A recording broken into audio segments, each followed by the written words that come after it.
co-host Treg Wilson. Hello, salut, bonjour. And unfortunately, Matt could not join us as he is working so hard to defend our freedoms over in Scotland. At every tavern he's in, nightly. He is deployed. He's deployed for the Air Force, and they're providing um, air support to Op Reassurance, I believe, in Latvia. So it is important work, as Matt tells us all the time. Paperwork's always important. That's right. All right, so there's all kinds of things we can get into that are Habs related.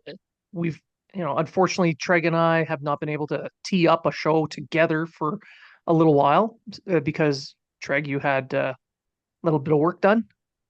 Yeah, I had gum graft done, so I didn't want to look fat on camera. That's my job. No, and I couldn't talk very well, and I had a sore mouth, and I just didn't want to do anything. So Fair. Just fair. ugh. You don't want to be goofing around on things that would hurt the recovery. I guess.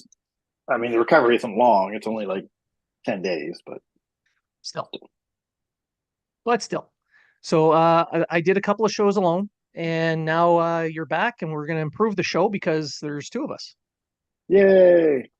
It'll be twice as good as the last one. Or twice as worse. Point of view, all depends on that. So, what we're going to get into now, we're going to talk a little bit about, you know, the recent news in the Canadiens, the recent games, Drouin's return, stuff like that. So, why don't we just start off with Jonathan Drouin's return to Montreal for the first time with the Colorado Avalanche? Well, first of all, if you're mad because the fans booed him, the fans boo every returning ex-Montreal Canadian. I think maybe if it was Guy Lafleur, I think Guy Lafleur's the only guy I never heard them boo. Uh, It's true.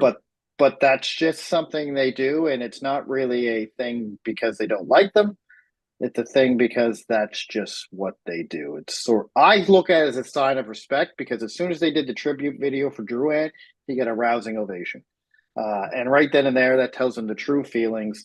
And I don't know how this whole tradition started, but any ex player that comes back to Montreal gets booed. At It's least for just one the way game. it is. At least for one game. I mean, if they get booed multiple games, it's because they really didn't like them. So, Or they left for free agency, or they left, like or they abandoned the fans, or that's how they yeah, felt. yeah. So I mean, so people getting mad about that. If you're getting mad about that still, then that's on you. That's not really on the fans. Just accept it for what it is and carry on. So The video montage that they put up for him, they went they went nuts. They loved him. They mm-hmm. absolutely loved him. Duran, like him or So hate him, like him or don't like him. And a lot of people didn't like him because of his contract and he wasn't producing to what they expected him to do and blah, blah, blah, and injuries and then the anxiety and all that kind of stuff. But he was great for the community. If you he guys think was. PK Subban did a lot for the community, Jonathan Drouin, I mean, he didn't pledge to have $10 million donated to a hospital, but he did everything he could for the hospital. He did everything he could for the community. He showed up to every community event that the Canadiens put on. He did everything. So, and I mean, and really, he was a 48-point performer on average per season with the Canadiens. Uh, Boats. so really, what? Sure, he wasn't.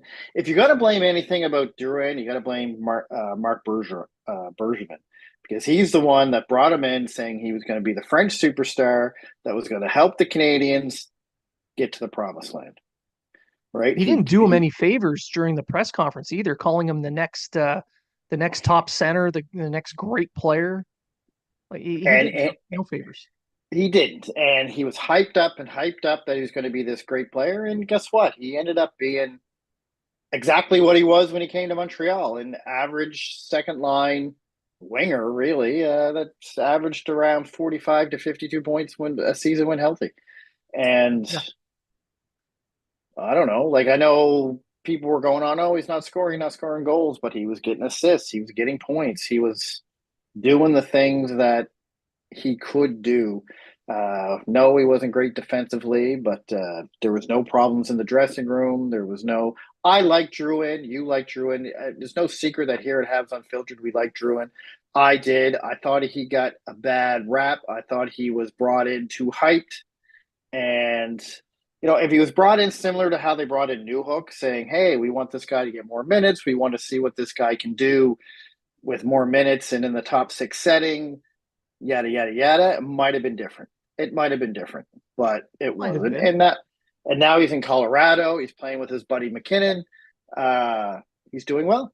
Yeah, and I'm happy for him. I'm glad he's doing well. Well, I mean, when everything was going wrong for him in Montreal, uh, they it was just horrible. Like nothing went right for him, and he had to take that. He stepped back. He took time off for his mental health.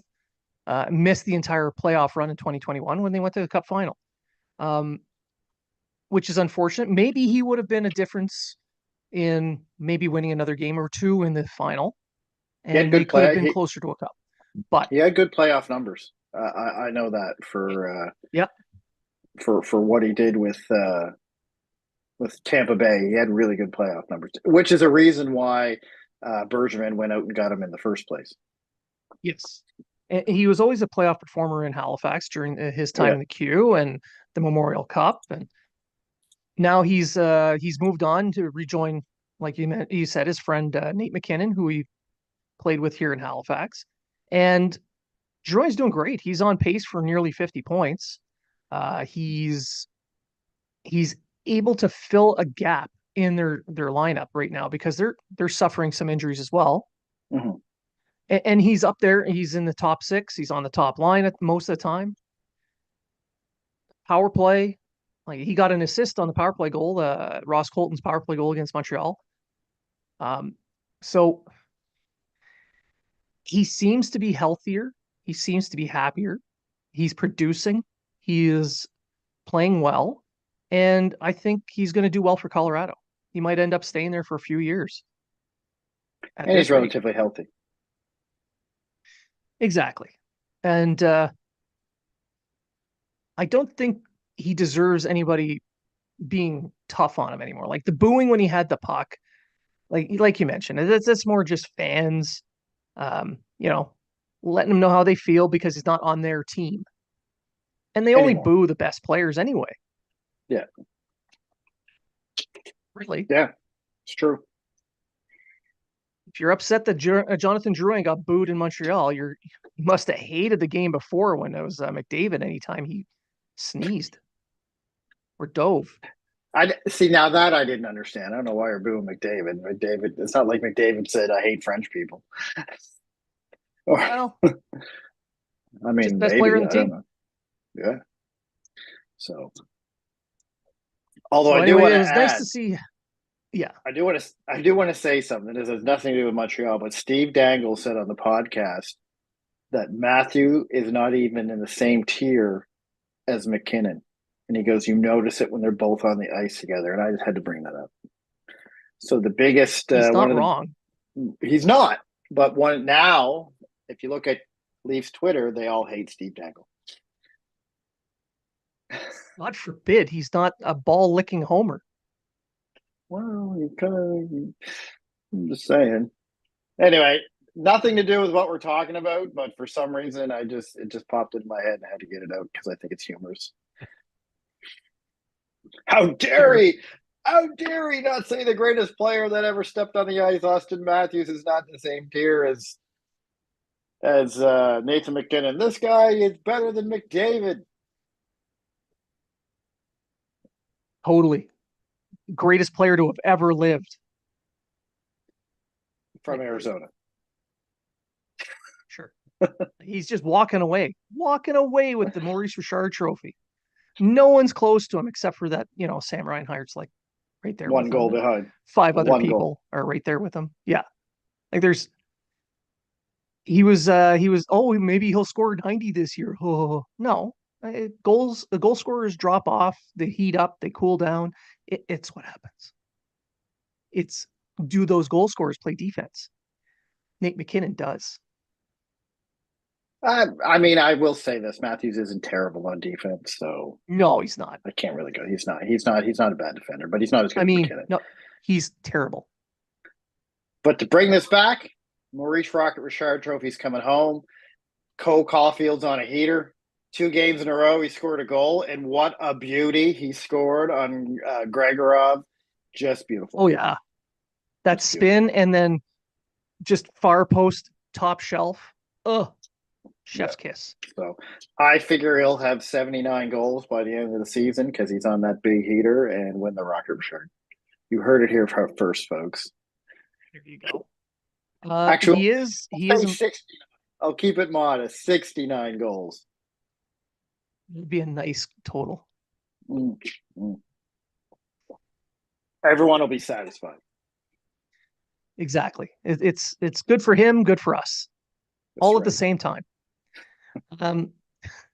So he's now back on pace for over almost 30 goals, so that's good.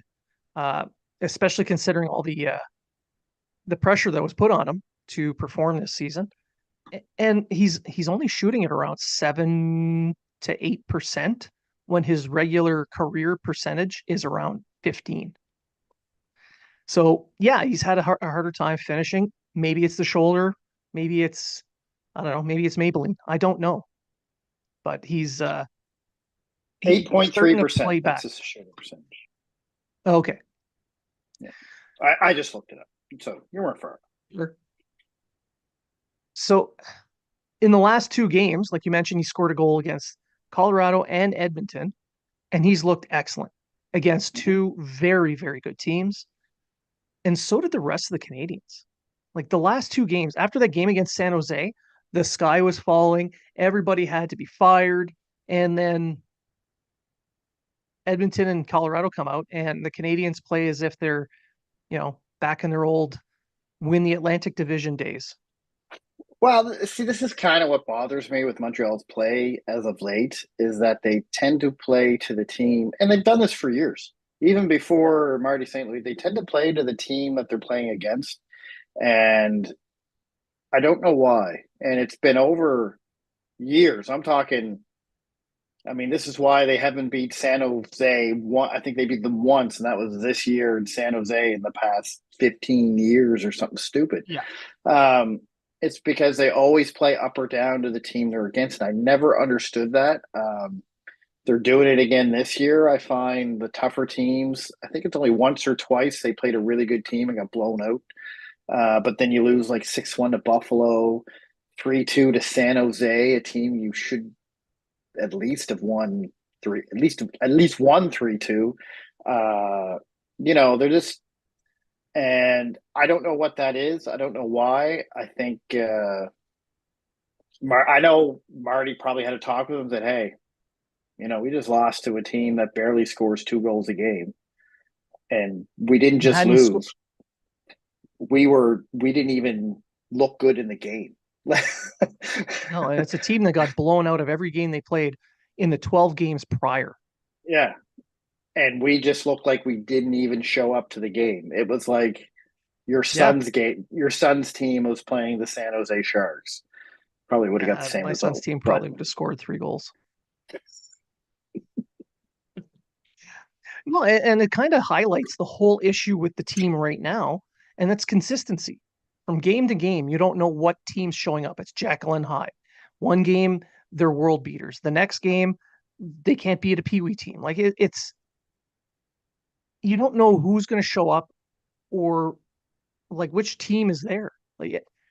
So the top line is consistent. They're constantly playing to their level.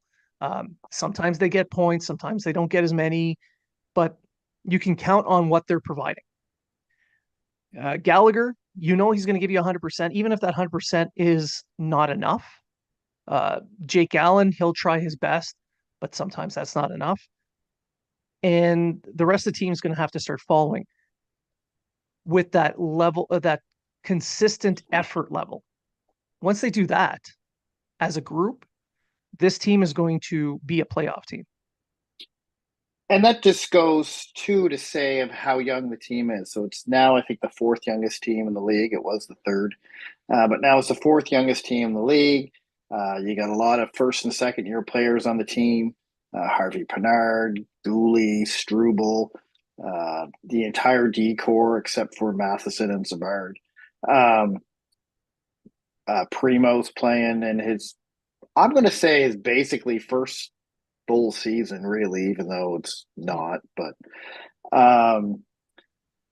so that goes with young players. Sometimes they're on, sometimes they're off. Like the consistency will come.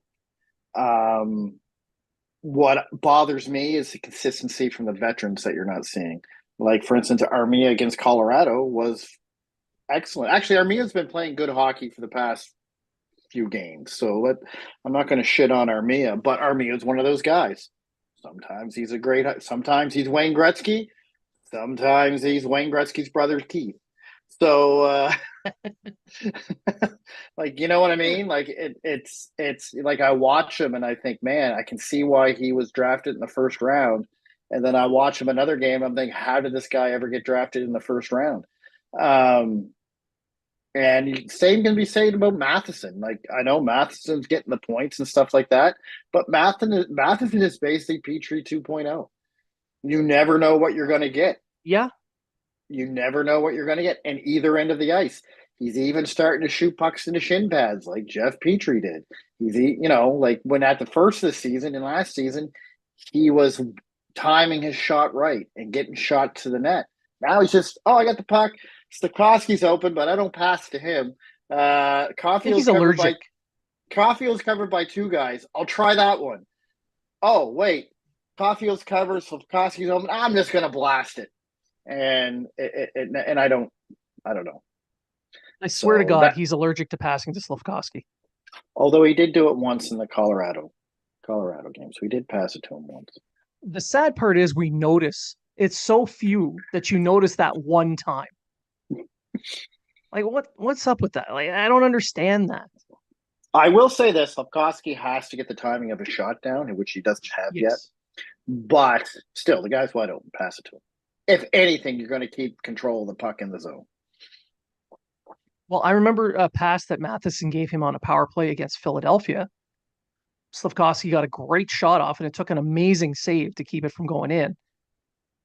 But he fired that shot the second it touched his blade. So that's exactly what we're looking for from Slafkovsky.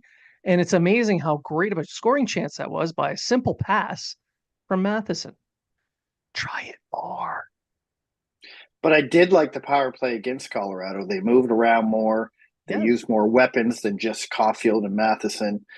So they made it look like Suzuki, Caulfield, Matheson, or Slafkovsky was a scoring threat.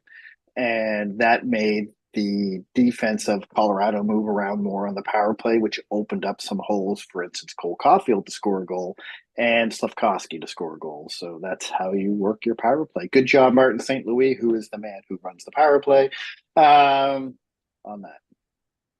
Oh, now, I also noticed Colorado doing the back pass on their power play. And why that's a trend in the league, I have no idea. I'm just throwing out there just so everyone knows this is not just a Montreal thing. That's true. There's, I think, 90% of the league does it. Yeah. Now, with power plays, what would you say is a very good power play? 20%? 21%? If you can get a 20%, okay, we've talked about this before. If you can get a 20% and 80% on your two, if you can get 100% from your two specialty teams, then you have a pretty good specialty team. We're not going to get that with the penalty kill this year. So we're not going to get that. Isolating the power play, I would say anywhere between 20 and 23% is a good power play. What if I told you the Canadiens over the last 15 to 20 games have a 25% power play? Then I would say they're above good, whatever that is. So would you think that is that the power play is fixed, or whatever they did to adjust is working now? I would say whatever they do adjust is working, but then again, near the first of the season, Montreal's power play was in the top 15 and the top 10 at one point as well. So Yeah, it's working. The problem is, can they adjust when the other team figures out what they're doing, what's working, how they can counter what they're doing that's working? And I think that's what happened at the first of the season. At the first of the season, I don't think anyone knew what they were doing. So everyone was like, I don't know who to cover here.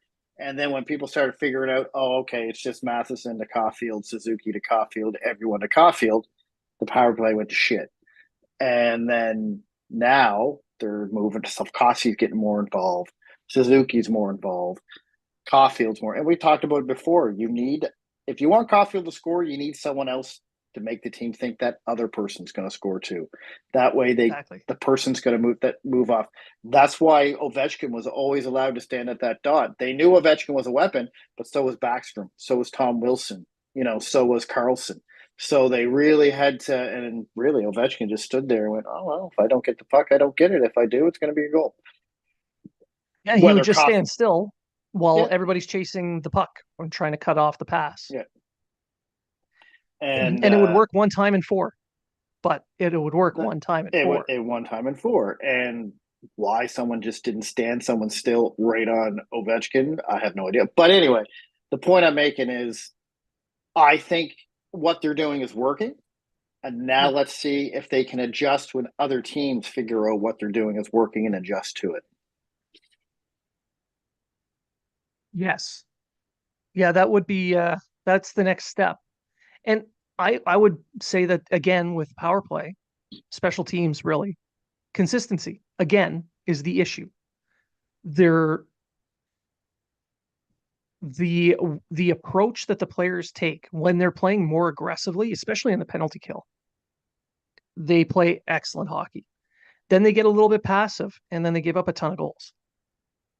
So it's that again, that effort level like that I was talking about with follow Gallagher's lead. They're getting there, but once they're not there yet. I like to see Slafkovsky on the penalty kill. I think Slafkovsky is playing great defensive hockey.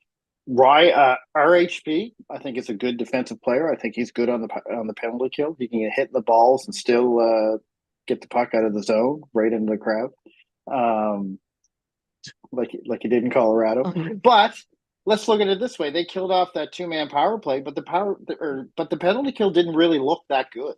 To be honest with you, it No, didn't. It did a lot of chasing. I think it was more Colorado's power play just didn't play that well against Montreal. maybe you could I, argue I that don't they were know. just taking away their passing lanes.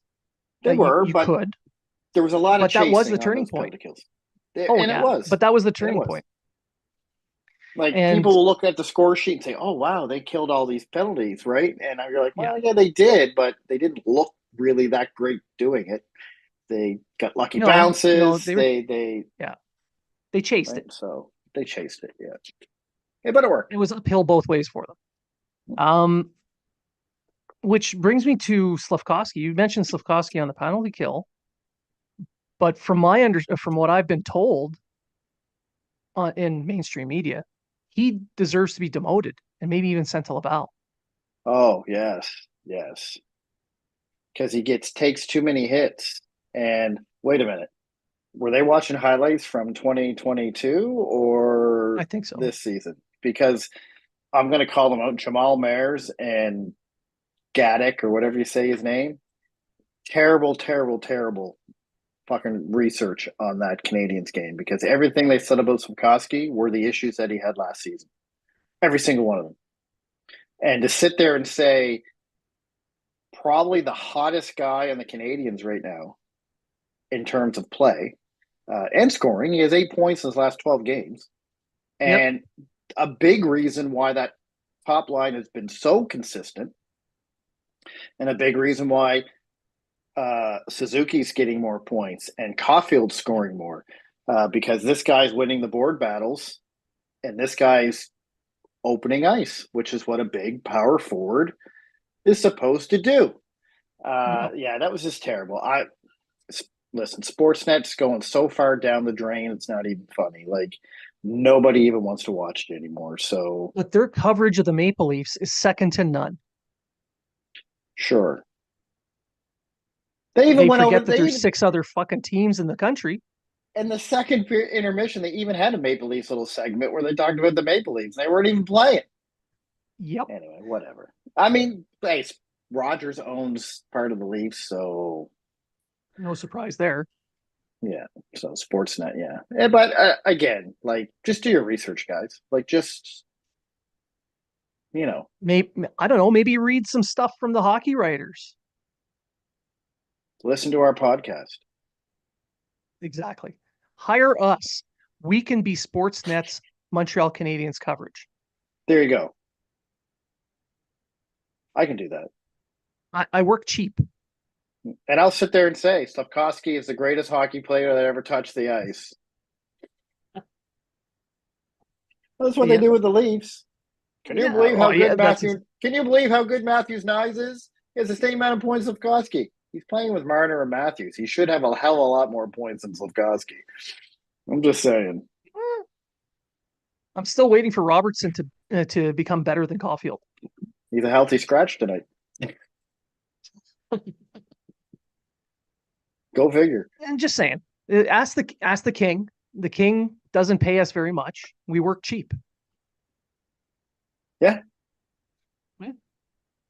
Especially Trege. Whatever Jamal and Luke are making, I'll take half. Yep. I'm in.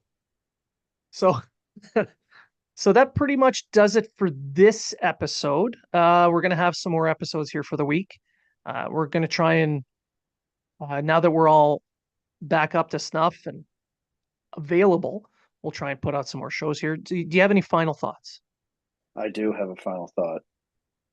Prohibition on this day in 1919, prohibition begins in the United States, prohibiting the production, sale, and transportation of alcohol in the country.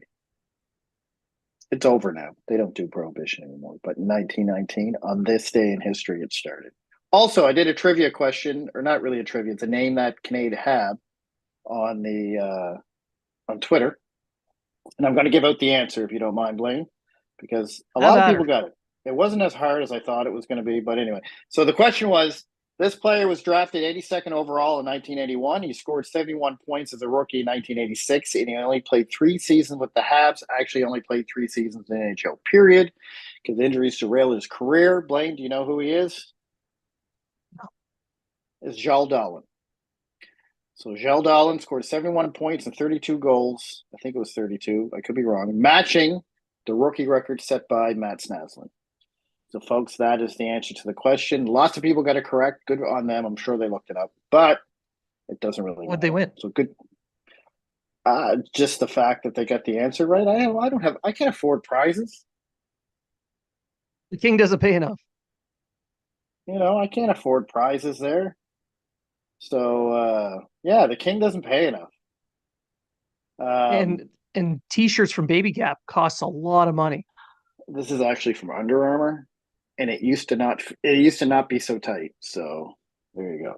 But when you're the hardest worker in the room, they get tight. I'm the only person in the room, by the way, so I can say that. It's usually the way it works. All right. So for me, I would just like to again thank everybody for tuning in. Thank you for listening. Continue sending us emails, sending us messages on social media, interacting with us. Check out Habs Unfiltered on social media, habsunfiltered at outlook.com if you want to send an email. YouTube, we're on all of it. TikTok, believe it or not, we're actually there. We actually have an OnlyFans page for Habs Unfiltered featuring Matt. We actually do. That's funny. So if you want to see a picture of Matt fully clothed, just check out Habs Unfiltered on OnlyFans. And that's pretty much it. So I want to thank you all for listening. And remember, if you're talking about it, so are we.